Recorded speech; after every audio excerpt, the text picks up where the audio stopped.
Hello, welcome dear friends. जय Shri Radhe Krishna.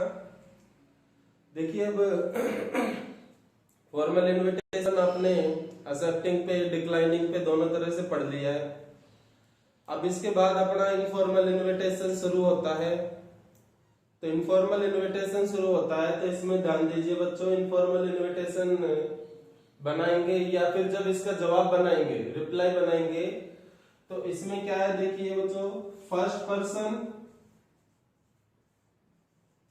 Person बोले तो आई और वी, और इसके अलावा second person means second person बोले तो बच्चों यू।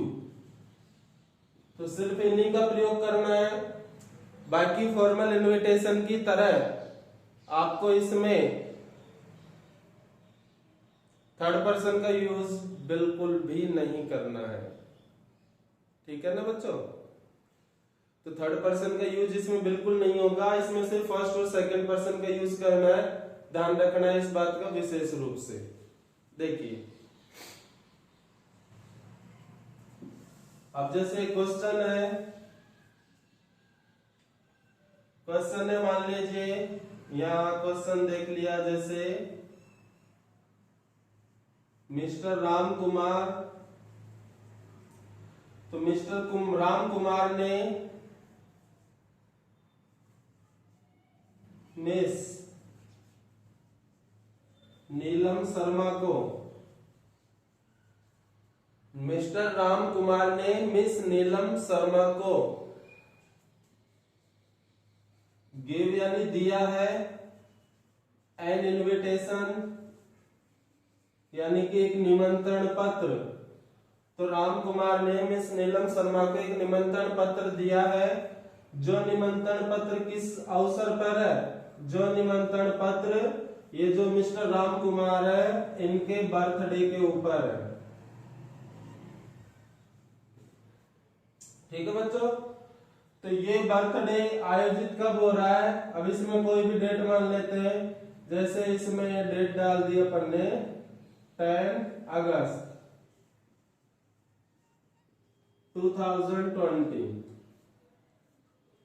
यानी मिस्टर राम कुमार है। मिस्टर राम कुमार ने मिस नीलम शर्मा को गिव एन इनविटेशन एक निमंत्रण पत्र दिया है अपने बर्थडे के अवसर पर, जो बर्थडे 10 अगस्त 2020 को मनाया जाएगा।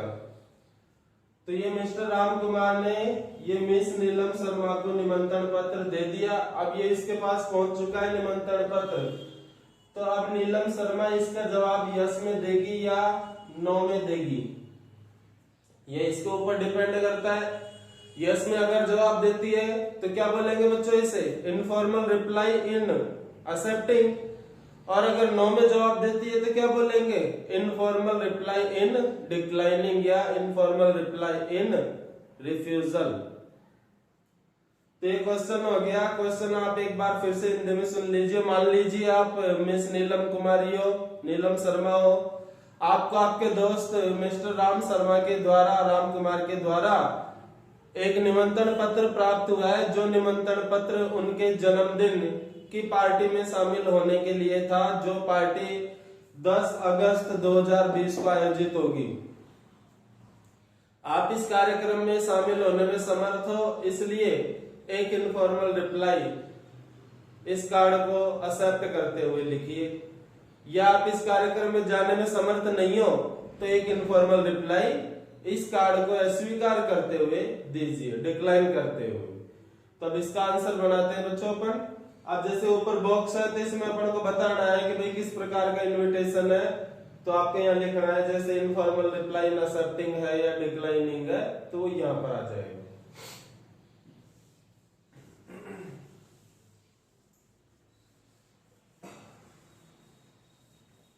तो बच्चों इसमें जवाब देने वाले, देखो मिस्टर राम ने अपना काम कर दिया, कार्ड दे दिया अपने जन्मदिन का। अब नीति का काम है जवाब देने का, तो इसमें लिखने वाली नीति है। ठीक है? तो सबसे पहले तो आप यहां पर लिखिए, ऊपर हेडिंग में लिखना है अपन को भाई किस तरह का जवाब लिख रहे हैं अपन। तो ये हो जाएगा informal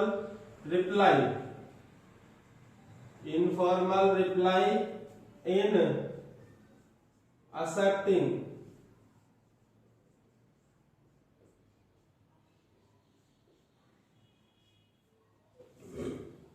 informal reply in accepting यानी निमंत्रण पत्र को स्वीकार करते हुए एक अनौपचारिक जवाब देना। ये हो गया। अब इसके बाद देखो बच्चों, जो इनफॉर्मल होता है इसको व्यक्तिगत बोला जाता है। व्यक्तिगत मतलब पर्सनल, पर्सनल बोला जाता है इसको व्यक्तिगत। तो देखिए इसमें मिस्टर राम ने कार्ड दिया किसको, नीलम को। तो मिस्टर राम ने जब कार्ड दिया तो इसमें देखिए इनफॉर्मल इनविटेशन में और इसके जवाब में सेकंड पर्सन और फर्स्ट पर्सन का यूज किया जाता है। तो राम ने जब कार्ड दिया नीलम को तो इसने अपने लिए आई शब्द का यूज किया होगा। तो राम ने आई शब्द का यूज किया होगा और जैसे ये नीलम है तो नीलम के लिए यू का यूज हुआ होगा। भाई राम ने जब कार्ड दिया नीलम को तो शुरू में क्या कहा होगा कि तुम ये जानकर बड़ी खुश होगी कि मैं 10 अगस्त 2020 को अपना जन्मदिन मनाने जा रहा हूं। यानी you will be very glad to know that I am going to celebrate my birthday party on 10 August 2020। तो हो गया इस तरह से आई यू का प्रयोग। अब जब नीलम जवाब देगी इसको, जब नीलम जवाब देगी इसको तो जवाब देने वाली ये तो आई बन जाएगी और प्राप्त करने वाला राम है, ये क्या बन जाएगा बच्चों, यू बन जाएगा। समझ गए इसको? यानी कि जैसे अपन कहते हैं व्हाट आर यू डूइंग, तुम क्या कर रहे हो, तो जवाब क्या होता है, मैं खाना खा रहा हूं। यानी कि यू किस में चेंज हो गया, आई में, आई एम ईटिंग फूड, इस तरह से। तो इसका ध्यान रखना है। अब ये पर्सनल होते हैं तो इसमें देखिए जब राम ने नीति को जब ये इनफॉर्मल इनविटेशन दिया होगा तो देखिए बच्चों सबसे पहले इसमें यूज होगा पत्र लिखने वाले का एड्रेस का। तो यहाँ पर देखो सबसे पहले आया होगा राम्स एड्रेस, राम का पता। ठीक है बच्चों। इसके बाद आप एक लाइन छोड़ के लिखेंगे इसमें डेट के बारे में, भाई कौन सी डेट को राम ने इनविटेशन दिया मिस नीलम को। इसके बाद फिर एक लाइन छोड़ के यहाँ आ जाएगा दूसरा एड्रेस यानी प्राप्त करने वाले का, यानी नीलम्स एड्रेस। आगे इस तरह से ये कंडीशन कब की बता रहा हूं मैं, जब राम ने नीलम को काट दिया होगा तब की। इसके बाद यहाँ पर एक लाइन करके सैल्यूटेशन वर्ड आ जाएगा। तो सैल्यूटेशन वर्ड में राम क्या लिखेगा नीति के लिए, तो वो लिखेगा डियर डियर नीलम। इस तरह से संबोधन शब्द दे देगा या माय डियर फ्रेंड नीलम, ऐसे भी लिख सकता है। इसके बाद यहाँ पत्र का आंतरिक भाग आ जाता है। इसमें आंतरिक भाग आने के बाद और यहाँ पर जैसे लास्ट में सिंसियर थैंक्स, और सिंसियर थैंक्स के बाद में क्या आ जाता है योर्स फ्रेंड, और योर्स फ्रेंड के बाद में पत्र लिखने वाला कौन है, राम है, तो उसका नाम सबसे नीचे। यानी कि ऊपर जिसका एड्रेस आता है उसी का नाम हमेशा सबसे नीचे आता है। यानी पत्र लिखने वाले का एड्रेस सबसे ऊपर होता है और उसका नाम सबसे नीचे आता है। पत्र प्राप्त करने वाले का एड्रेस सेकंड नंबर पे होता है और उसका नाम पहले आता है। आ गया ना इस तरह से डियर नीलम। अब क्या है बच्चों, अब ये कंडीशन तो कब की बताई है, जब राम ने नीलम को पत्र लिखा होगा। लेकिन अब वो पत्र नीलम के पास पहुंच चुका है। अब नीलम इसका जवाब देगी, तो नीलम इसका जवाब देगी तो सबसे पहले किसका एड्रेस आएगा, नीलम एड्रेस। सबसे पहले नीलम का एड्रेस आ गया। इसके बाद डेट आ जाएगी। डेट के बाद जिसको भेजा जा रहा है उसका एड्रेस आ जाएगा, जैसे राम से एड्रेस। इसके बाद एक लाइन छोड़ संबोधन शब्द आ जाएगा डियर, और यहाँ पर नाम किसका आ जाएगा, जिसको पत्र भेजा जा रहा है उसका, यानी राम का, यानी सेकंड जो एड्रेस है उसका नाम यहाँ पर आ जाएगा। इसके बाद ये इसका आंतरिक भाग आ जाएगा। पत्र का आंतरिक भाग आने के बाद सिंसियर थैंक्स, और यहाँ आ जाएगा योर्स फ्रेंड, तुम्हारी दोस्त, और यहाँ पर आ जाएगा नाम नीलम का। तो देखिए दोनों में फर्क हो गया ना। ये तो हो गया, देखो जब राम पत्र लिख रहा है नीलम को तब की कंडीशन हो गई, और ये जो है ये जब नीलम जवाब दे रही है राम को तब की कंडीशन हो गई कि तब ऐसे लिखना है। तो अब अपन को क्या बनाना है बेटा, पत्र तो पहुंच चुका है पहले से ही, तभी तो जवाब देना है अपन को, तो अपन को बनाना है जवाब के ऊपर क्वेश्चन। तो अपने ये वाला फॉर्मेट काम आएगा। तो इसमें देखो एक चीज ध्यान रख लिया करो, जब आप देखो दोनों एड्रेस लिखते हो ना तो डेट इनके बीच में आएगी, लेकिन इसका एक तरीका और होता है। अब वो तरीका ये होता है कि देखिए बच्चों, जब मैं मतलब ये काम पहले हो चुका है, मतलब राम नीलम को पत्र दे चुका है, अब नीलम इसका जवाब देगी, तो जवाब देते समय नीलम को अपना पता लिखने की जरूरत नहीं है, अगर वो चाहे तो ना लिखे, क्योंकि वो पत्र उसको किसको भेजना है, जवाब में राम को भेजना है। अब राम के पास जब वो पत्र जाएगा तो राम जान जाएगा आराम से भैया नीलम का पत्र उसका जवाब है। तो इनमें जब जवाब दिया जाता है तो पत्र लिखने वाले का पता लिखना जरूरी नहीं होता है, इसके बजाय पत्र प्राप्त करने वाले का पता आप लिखें तो उससे क्या, एक तो शब्द सीमा भी कम हो जाती है, थोड़ी लाइनों की भी बचत हो जाती है। तो वो तरीका किस तरह से रहेगा, तो उसमें क्या होता है, देखो ये इस तरह से ये हटाए यहाँ पे, तो उसमें क्या होता है, सबसे पहले जब ये नीलम लिखेगी पत्र तो यहाँ पर लिखा जाएगा जैसे राम्स एड्रेस, यानी प्राप्त करने वाले का पता दे दो, बस एक, भेजने वाले का लिखने की जरूरत नहीं है, और एक लाइन छोड़ के डेट लिख दो, पत्र लिखने वाली या जवाब देने वाली डेट लिख दो, और डेट के बाद में एक लाइन छोड़ के फिर वही संबोधन शब्द वगैरह इस तरह से हो जाएगा। तो आप इस तरह से लिख सकते हैं, यानी पत्र प्राप्त करने वाले का एड्रेस जरूरी होता है, लिखने वाले का कोई जरूरी नहीं है।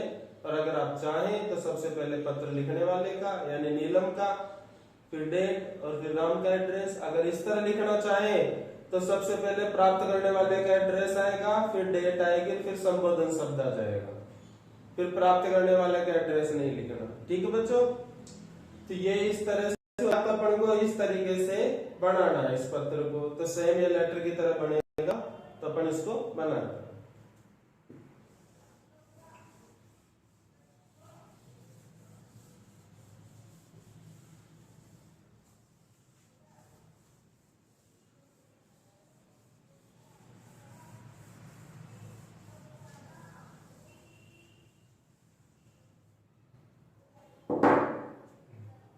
देखिए बच्चों, अब नीलम जवाब दे रही है इसमें। अब नीलम बच्चों अगर जवाब दे रही है तो उसे खुद का पता लिखने की जरूरत नहीं है, तो राम का पता लिखेगी, तो राम का पता लिखेगी। तो यहाँ पर देखो एड्रेस क्वेश्चन में किसी का भी नहीं दे रखा, कुछ भी मान लो, तो अपनी इमेजिनेशन से ही लिखो, सोच समझ के कुछ भी। तो यहाँ जैसे एड्रेस लिख दिया मैंने आनंद कॉलोनी, दूसरी लाइन में लिख दिया मैंने प्लॉट नंबर 33, और तीसरी लाइन में लिख दिया मैंने प्लेस नेम यानी कि दौसा हो गया। तो ये किसका एड्रेस हो गया, राम का एड्रेस हो गया। ठीक है बच्चों, अब एक लाइन छोड़ करके देखो ये कार्यक्रम 10 अगस्त का है, तो जो भी कार्ड को लेने देने का काम होगा, जवाब देने का, तो इससे पहले ही होगा। तो इसमें अपन 5-7-10 दिन पहले की डेट तो डालते हैं कम से कम। तो यहाँ पर डालते हैं अपन, देखो जुलाई 30, 2020 डाल दे इस तरह से, यानी जुलाई 30, 2020। ठीक है बच्चों, 10 दिन पहले की डेट हो गई। अब एक लाइन छोड़ करके, अब इसके बाद में एक लाइन छोड़ करके आपको इसमें लिखना है संबोधन शब्द। अब संबोधन शब्द क्या है, देखो ये जवाब देने वाला कौन है, नीलम है, प्राप्त करने वाला कौन है, राम है। ठीक है बच्चों, तो लिखने वाली तो नीलम है, उसका नाम तो नीचे आएगा लिखने वाले का, यहाँ किसका आएगा, प्राप्त करने वाले का। तो यहाँ पर क्या आएगा, डियर और नाम आ जाएगा राम। आगे इस तरह से, तो ये इस तरह से देखो एड्रेस बार लिखी जाती है, तो आप ये एड्रेस बार नोट कर लो, नीचे जगह कम बचेगी तो मैं इसको हटा के फिर यहीं से आपको समझाऊंगा संबोधन शब्द से। आप लिख लीजिए इसको, मैं इसको हटा के और ऊपर से वापस से संबोधन शब्द यहाँ लिख के और यहाँ से बनाएंगे, क्योंकि फिर ये जगह कम बचेगी अपने लिए।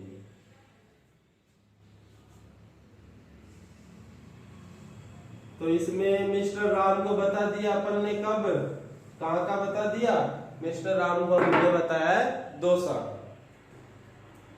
तो यहाँ पर देखिए संबोधन शब्द ये लिख दिया डियर राम। फिर से अब नीति इसका जवाब दे रही है, तो नीति क्या कहेगी बच्चों, नीति ये कहेगी मैं ये जानकर बड़ी खुश हुई, मैं ये जानकर बड़ी खुश हुई कि तुम 10 अगस्त 2020 को अपने जन्म दिवस के उपलक्ष्य में एक पार्टी का आयोजन करने जा रहे हो, जो पार्टी शाम को 7 बजे से और मेहमानों के आगमन तक जारी रहेगी। मैं इस पत्र को प्राप्त करके बहुत खुश हुई, मैं आपके इस बर्थडे पार्टी में शामिल होने जरूर आऊंगी, आपको मेरी शुभकामनाएं। अब आप खुद जा रहे हो तो इसमें ज्यादा बधाइयां देने की जरूरत नहीं है, क्योंकि जब जाओ खूब आराम से गले मिलके हाथ मिला के साथ बैठ के बातें करके खूब अच्छी शुभकामनाएं देंगे हम। लेकिन जब हम अस्वीकार करते हैं, डिक्लाइन होगा, तो डिक्लाइनिंग में क्या होगा, डिक्लाइनिंग में माफी भी मांगनी पड़ेगी और कारण भी बताना पड़ेगा और बधाई भी देनी पड़ेगी और कोई गिफ्ट वाली लाइन भी लिखनी पड़ेगी।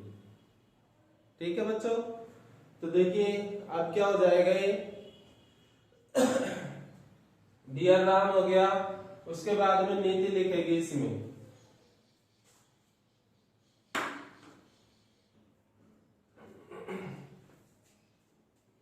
तो ये संबोधन शब्द आ गया। अब इसके बाद में अपन को लिखना है, यह आ गया डियर राम। अब इसके बाद में नीलम क्या लिखेगी इसमें, अब मिस नीलम है, आप देखो यहाँ पे जैसे कि नाम हो गया नीलम। अब फॉर्मल इनविटेशन का जब रिप्लाई बना रहे थे तो ये इसको प्रोनाउन में चेंज किया नीलम को, तो ये बन जाती थी सी। लेकिन यहाँ पर इनफॉर्मल इनविटेशन में ये सी नहीं बनेगी, बल्कि ये फर्स्ट पर्सन में किस में चेंज हो जाएगी, आई में। तो इसके नाम के बजाय इसको फर्स्ट पर्सन में अपन को क्या लिखना है, आई लिखना है इसको। और सामने वाला जो पत्र प्राप्त करने वाला है मतलब मिस्टर राम, तो उसके लिए अपन को यू का यूज करना है इसमें। तो यहाँ पर देखो क्या लिखेगी मिस नीलम कि मैं यह जानकर बहुत खुश हुई कि तुम 10 अगस्त 2020 को अपने जन्मदिन के उपलक्ष्य में एक पार्टी का आयोजन करने जा रहे हो, जो कि शाम को 7 बजे से और मेहमानों के आगमन तक प्रारंभ रहेगी। कहाँ पर, अब जैसे कोई मैरिज होम हो तो उसके बारे में बताओ, निज निवास हो तो उसके बारे में बताना है। तो यहाँ पर देखिए कैसे लिखेगी नीलम, तो ये आई का प्रयोग करेगी, आई एम वेरी हैप्पी। या फिर देखिए सबसे पहले एक शब्द इसमें शुरू में यूज कर सकते हैं। अब वो शब्द आपके होगा यहाँ पर कॉन्ग्रेचुलेशंस,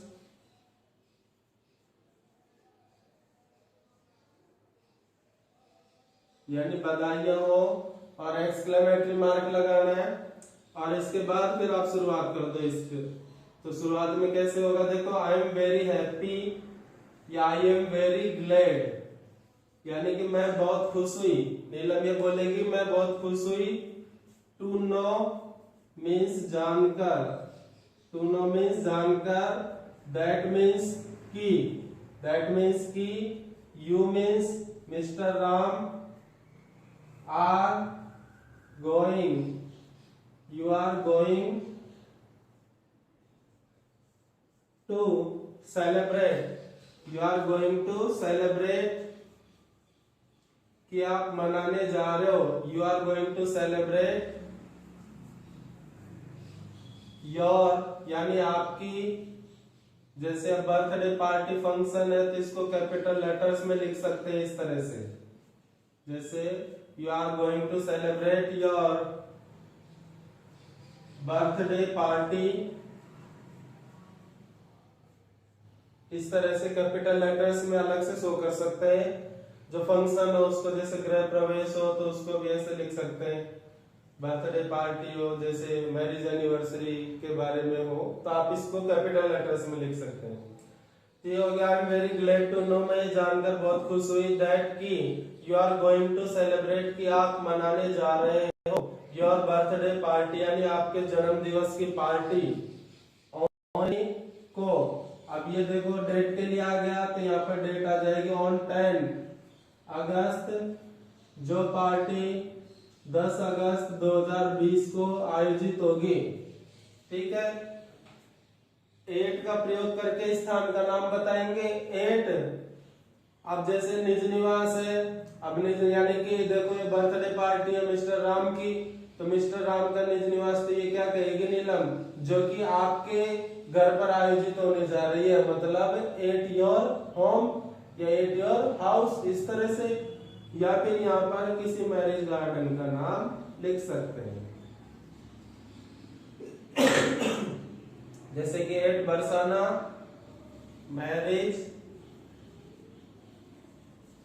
गार्डन,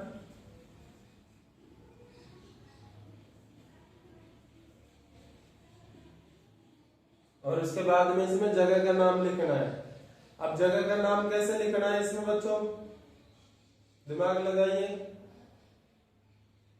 भाई। इसमें पत्र लिखा जा रहा है मिस्टर राम को, राम को अपन ने कहाँ कमाना है, दौसा कमाना है, तो कोई भी दौसा के बारे में लिख दिया, मैरिज गार्डन कोई भी, और दौसा का नाम लिख दो उसके बाद में, जो कि 10 अगस्त 2020 को आयोजित होगी। कहां पर, बरसाना मैरिज गार्डन दौसा में।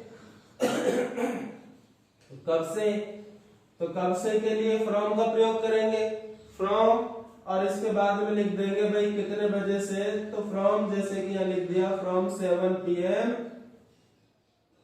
और उसके बाद में लिख देंगे टिल यानी तक, फ्रॉम 7 PM टिल योर यानी आपके, अराइवल यानी आगमन तक, जो पार्टी 7 बजे से टिल योर अराइवल यानी आपके आगमन तक चलेगी। अब जैसे फॉर्मल बना देते तो उसमें फ्रॉम 7 PM एंड ऑनवर्ड्स लिख देते हैं, ठीक है ना। तो उसमें क्या है, हिज अराइवल, हर अराइवल ऐसे लिख नहीं सकते, योर अराइवल भी नहीं लिख सकते, तो वहां पर ऑनवर्ड्स का यूज करते हैं, और यहाँ पर टिल योर अराइवल, क्योंकि यहाँ पर सेकंड पर्सन का यूज हो सकता है तो इसलिए योर का यूज कर दिया। अब इसके बाद में ये चीजें जो इसने नीलम ने लिखी है, तो ये सारी देखिए कार्ड में जो भी बातें हैं वो सब लिखी है। अब नीलम अपनी तरफ से लिखेगी, तो यहाँ पर देखो नीलम क्या लिखेगी, यानी कि मैं इस निमंत्रण पत्र को प्राप्त करके बहुत खुश हूं, या मुझे इस निमंत्रण पत्र को प्राप्त करके हार्दिक खुशी हो रही है। तो कैसे लिखेंगे, आई मीन्स मुझे have a great pleasure, I have a great pleasure यानी मुझे हार्दिक खुशी हो रही है, इन यानी में, किसमें, एक्सेप्टिंग यानी स्वीकार करने में, दिस इनविटेशन यानी इस निमंत्रण पत्र को। उसके बाद में जैसे कि मैं अपने परिवार के साथ इस बर्थडे पार्टी में शामिल होने जरूर आऊंगी, या फिर जैसे कि मैं बड़ी उत्सुकता से इस दिन का इंतजार कर रही हूं, और बेस्ट विशेष दे दो, कॉन्ग्रेचुलेशन अपन ने ऊपर लिख ही दिया। बाकी जो शुभकामनाएं होती है, जैसे कि भगवान करे ये दिन आपके जीवन में बार बार आए, तो इसमें लिखने के बजाय आप वहां जाके बाई फेस बोलोगे तो बहुत ज्यादा बेटर है। भाई इसमें लिखने का मतलब तो ये है कि भाई आप नहीं जा रहे तो इसी में सारी बधाई लिख दो, जा रहे हैं तो इसमें क्यों लिखे, वही कहेंगे ना, तो इसमें वो ज्यादा नहीं लिखना है। तो यहाँ पर देखो नीलम क्या लिख देगी, आई मीन्स मैं एम वेटिंग यानी इंतजार कर रही हूं, तो यहाँ हो जाएगा आई एम ईगरली वेटिंग यानी कि मैं बड़ी उत्सुकता से इंतजार कर रही हूँ। फॉर दिस डे यानी इस दिन के लिए, यानी कि मैं इस दिन के लिए बड़ी उत्सुकता से इंतजार कर रही हूँ। इसके बाद आप यहाँ लिख देंगे सिंसियर थैंक्स यानी कि हार्दिक धन्यवाद। तो यहाँ लिख दिया आपने सिंसियर थैंक्स हार्दिक धन्यवाद, और इसके नीचे आ जाएगा योर्स फ्रेंड यानी कि आपके मित्र, और उससे नीचे वाली लाइन में फिर आ जाएगा नीलम, और उसके बाद फिर ये लास्ट लाइन ड्रा कर दे, और ये आपका informal reply in accepting complete हो गया। यानी देखिए ये हो गया सिंसियर थैंक्स। सिंसियर थैंक्स के नीचे नाम जवाब देने वाली नीलम है, तो नीलम के बारे में लिखना है, यानी कि योर्स फ्रेंड आ गया। सिंसियर थैंक्स योर्स फ्रेंड, और योर्स फ्रेंड के बाद में क्या आ जाएगा, नीलम आ जाएगा। आप यहाँ पर सिंसियर थैंक्स और योर्स जो फ्रेंड है, तो इन दोनों के बीच में एक लाइन का गैप दे दे तो बेटर रहेगा। यानी सिंसियर थैंक्स के बाद में एक लाइन छोड़े और फिर लिखे योर्स फ्रेंड, और पत्र लिखने वाली कौन है, नीलम, उसका नाम आ जाएगा। ठीक है बच्चों, तो ये इस तरह से formal informal reply in accepting हो गया। अब इसका जब डिक्लाइनिंग बनेगा बच्चों, तो डिक्लाइनिंग में देखो टिल योर अराइवल, तो यहाँ तक तो कोई परिवर्तन नहीं होगा इसमें। इसके बाद में I have a great pleasure in accepting this invitation, ये भी चाहे आप लिख सकते हैं, और आपके पास वर्ड्स ज्यादा हैं तो कोई जरूरी नहीं है लाइन डायरेक्ट आप इनेबिलिटी बता दो, कारण बता दो कि नहीं आने का। तो यहाँ तक तो ये ऐसे कैसे रहेगा, ठीक है ना बच्चों। और उसके बाद अपन को चेंज करना है, तो आप इसको जितने लिख लीजिए, फिर अपन इससे आगे डिक्लाइनिंग के ऊपर भी पढ़ते हैं।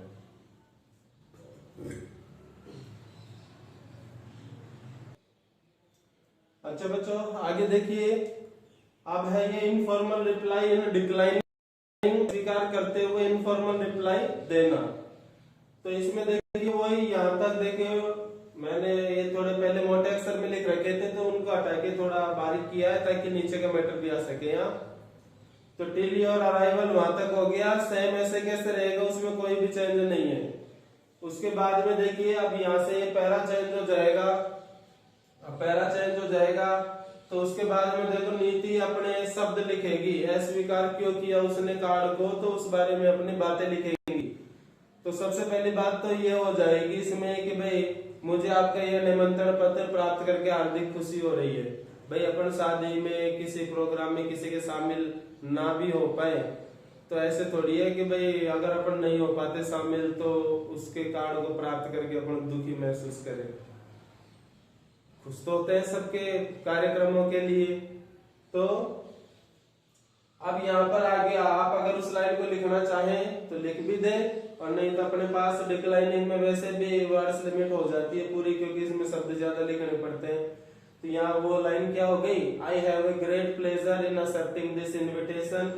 ठीक है, उसके बाद में अब यहाँ पर देखो उस लाइन को अपन ने नहीं लिखा, तो सीधा अपन बट का प्रयोग करके, लेकिन का प्रयोग करके, लेकिन का प्रयोग करके, और मतलब ये जो लाइन अपने जहां खत्म हो रही है उस लाइन को छोड़ करके उसके नीचे वाली लाइन से लिखना है अपन को, मतलब लाइन चेंज करनी है, पैरा चेंज नहीं करना, सिर्फ लाइन चेंज करनी है। वो अराइवल जहां भी खत्म हो जाए छोड़ना है, और उसके जस्ट नीचे वाली लाइन से अपन को स्टार्ट करना है इसकी। तो यहाँ पर क्या लिखेंगे, बट लेकिन, लेकिन, लेकिन मुझे, बट लेकिन, आई सॉरी, आई मीन्स मैं, वांटेड यानी चाहती थी, क्योंकि जवाब कौन दे रही है, तो नीलम दे रही है जवाब। तो आई मीन्स मैं, वांटेड मीन्स चाहती थी, टू बी यानी होना या रहना, विद यू यानी तुम्हारे साथ, on this great moment of Joy. तो क्या हुआ देखो, आई मीन्स मैं वांटेड टू बी होना चाहती थी या रहना चाहती थी, टू बी यानी रहना चाहती थी, विद यू तुम्हारे साथ, on this great moment of Joy यानी कि इस प्रसन्नता के बड़े क्षण में मैं भी तुम्हारे साथ रहना चाहती थी। बट लेकिन आई मीन्स मैं, फील सैड यानी कि दुखी महसूस करती हूँ, दैट मीन्स की, आई मीन्स मैं,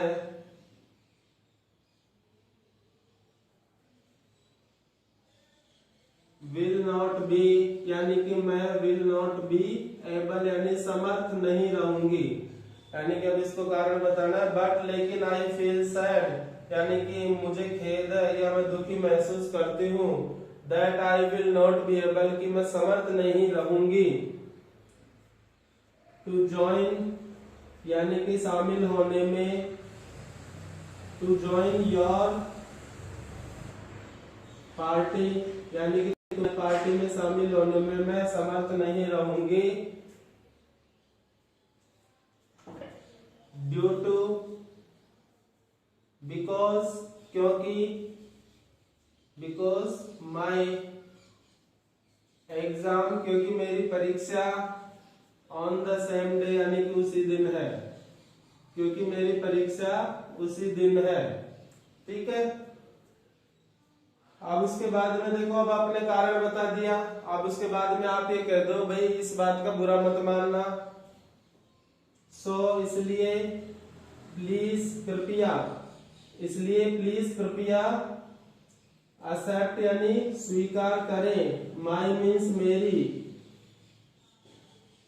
बेस्ट विशेष यानी कि शुभकामनाएं, इसलिए कृपया मेरी शुभकामनाएं, फ्रॉम दिस लेटर यानी कि इस पत्र से ही स्वीकार करें, एंड डोंट माइंड और बुरा ना माने, और बुरा ना माने।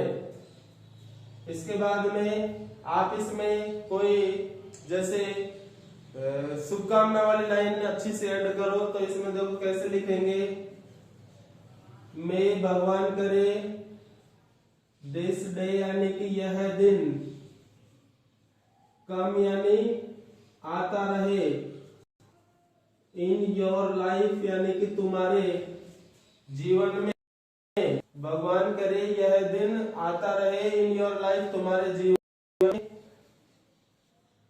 अगेन एंड अगेन यानी बार बार, अगेन एंड अगेन यानी बार बार, आगे दोबारा से लिख दो, हैप्पी बर्थडे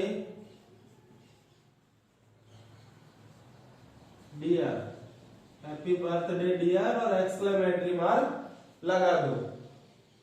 उसके बाद में यहां पर आप लिख देंगे सिंसियर थैंक्स, इससे जस्ट नीचे वाली लाइन में आपको लिखना है सिंसियर थैंक्स यानी कि हार्दिक धन्यवाद, और या फिर आप इसके अलावा सिंसियर थैंक्स के अलावा भी अगर आप और भी बढ़ाना चाहते हैं तो गिफ्ट वाली लाइन ऐड हो जाएगी इसमें, जैसे कि आपको फॉर्मल में बताई, तो गिफ्ट वाली लाइन में नीलम कैसे लिखेगी, तो वैसे लिखेगी कि I am sending a beautiful gift for you and you will certainly like it, यानी मैं तुम्हारे लिए एक सुंदर उपहार भेज रही हूँ और तुम निश्चित रूप से इस उपहार को जरूर पसंद करोगे।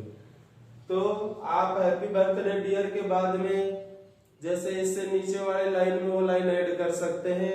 वैसे मैं मानता हूँ अपने वर्ड्स लिमिट पूरी हो गई तो कोई बात नहीं भी आया तो, और आप चाहें तो लिख सकते हैं, तो फिर वो इसके नीचे आ जाएगी लाइन और फिर उसके बाद में सिंसियर थैंक्स लिखना है आपको। अब सिंसियर थैंक्स से नीचे एक लाइन का गैप देना है बच्चों, एक लाइन का गैप देना है, एक लाइन का गैप दे करके योर्स फ्रेंड लिखा जाएगा और योर्स फ्रेंड के बाद में किसका नाम आएगा उसके नीचे, पत्र लिखने वाली कौन है, जवाब देने वाली नीलम है, तो उसका नाम आ जाएगा नीलम का।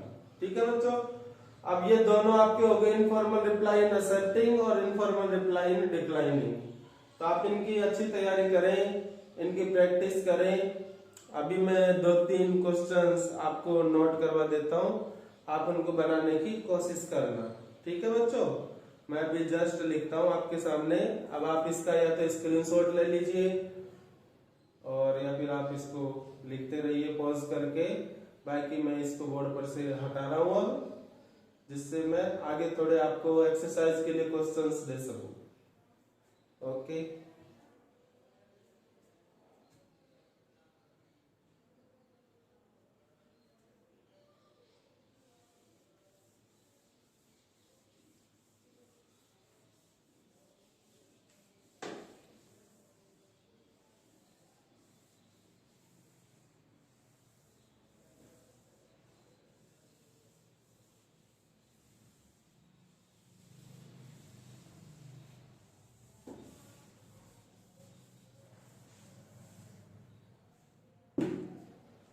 देखिए तो यहां पर मैं लिख रहा हूं ये questions for exercise.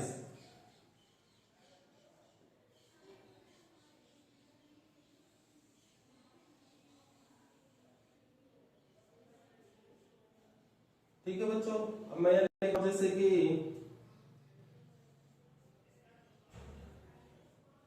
You are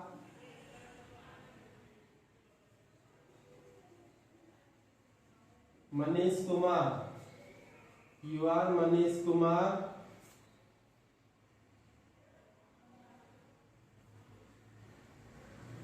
you have received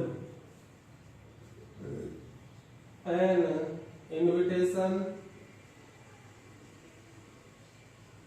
letter, you have received an invitation letter from your friend,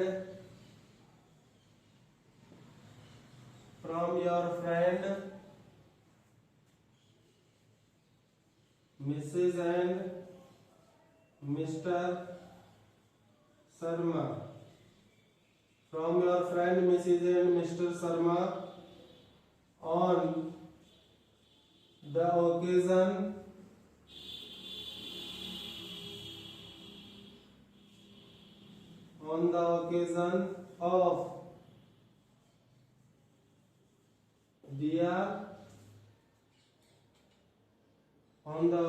of their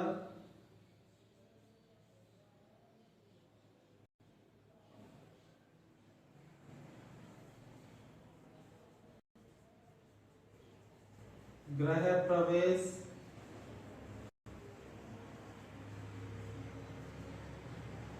on the occasion of their गृह प्रवेश of newly constructed house, यानी नए निर्माणाधीन भवन के गृह प्रवेश के अवसर पर, ठीक है ना, नए निर्माणाधीन भवन के गृह प्रवेश के अवसर पर जो कार्यक्रम being held यानी आयोजित होगा on 20 August 2028।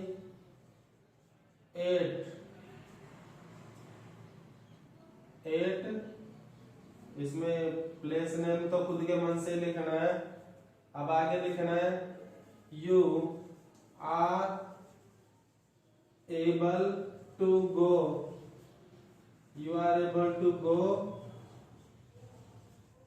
In this function, यानी कि आप इस कार्यक्रम में जाने में समर्थ हो, सो इसलिए राइट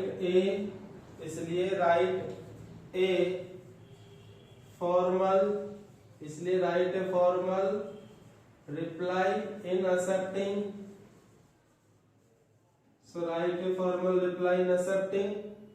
इसके बाद में अगला क्वेश्चन क्या हो जाएगा, देखो क्या चेंज करना है, बस यहां से इतना, और ये बाकी तो ये तो क्वेश्चन ऐसे कैसे सही रहेगा, जैसे इसमें हो जाएगा यू आर अनेबल, यानी कि आप असमर्थ हो, to go in this function, यानी कि आप इस कार्यक्रम में जाने में असमर्थ हो, So write a formal reply in refusal. So write a formal reply in refusal या डिक्लाइनिंग, कोई सा भी एक वर्ड आ जाए। इसके बाद फिर से बेटा क्वेश्चन हो जाएगा अगला। ये तो हो गया देखो फॉर्मल रिप्लाई इन एक्सेप्टिंग और फॉर्मल रिप्लाई डिक्लाइनिंग। अब इनफॉर्मल में हो जाएगा जैसे कि you are eager to go, यानी कि आप बड़े उत्सुक हो, टू गो यानी जाने के लिए, इन दिस फंक्शन यानी कि इस कार्यक्रम में, यानी आप इस कार्यक्रम में जाने के लिए काफी उत्सुक हो। सो इसलिए राइट एन इनफॉर्मल, इसलिए एक इनफॉर्मल रिप्लाई लिखें, क्या करते हुए, एक्सेप्टिंग यानी स्वीकार करते हुए, दिस इनविटेशन मीन्स इस निमंत्रण पत्र को स्वीकार करते हुए इनफॉर्मल रिप्लाई एक्सेप्टिंग में लिखिए। अब इसके बाद में इसका अगला चौथा क्वेश्चन होगा, तो चौथा क्वेश्चन क्या बन जाएगा, जैसे you are unable to attend this function due to some urgent work, so write an informal reply declining the invitation. तो चौथा क्वेश्चन वो बन गया।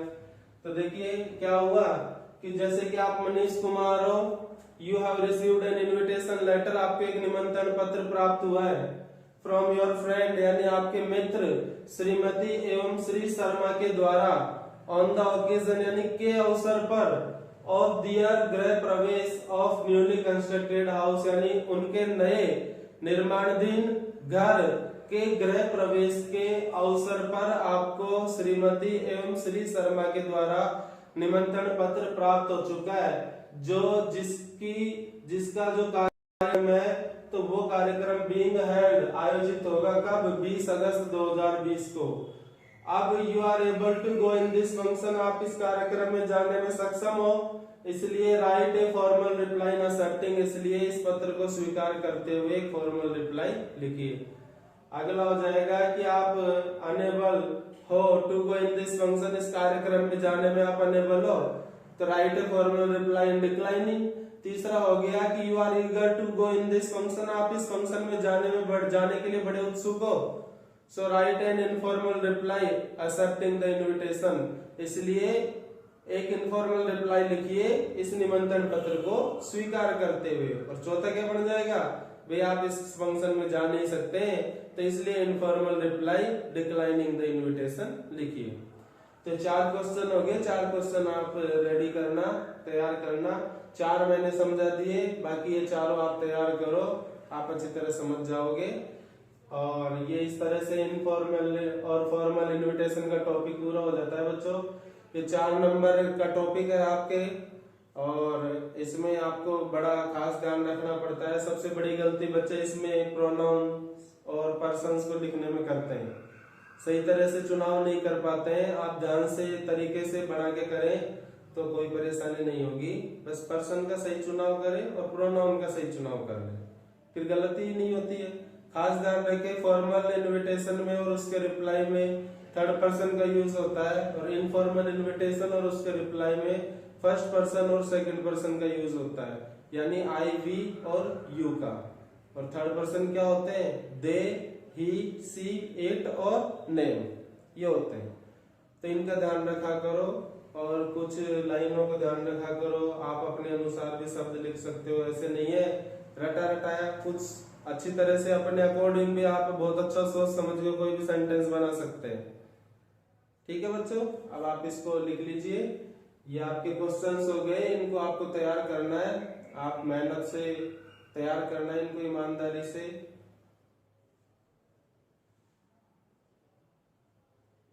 अगले वीडियो में मिलते हैं फिर नए टॉपिक के साथ, और बाकी आप अन्य विद्यार्थियों तक भी इस चैनल को पहुंचाने में हमारी सहायता करें, जिससे विद्यार्थियों को मतलब पढ़ने में सहायता मिले, क्योंकि अभी तक स्कूलों के खुलने की स्थिति साफ नहीं हो पा रही है।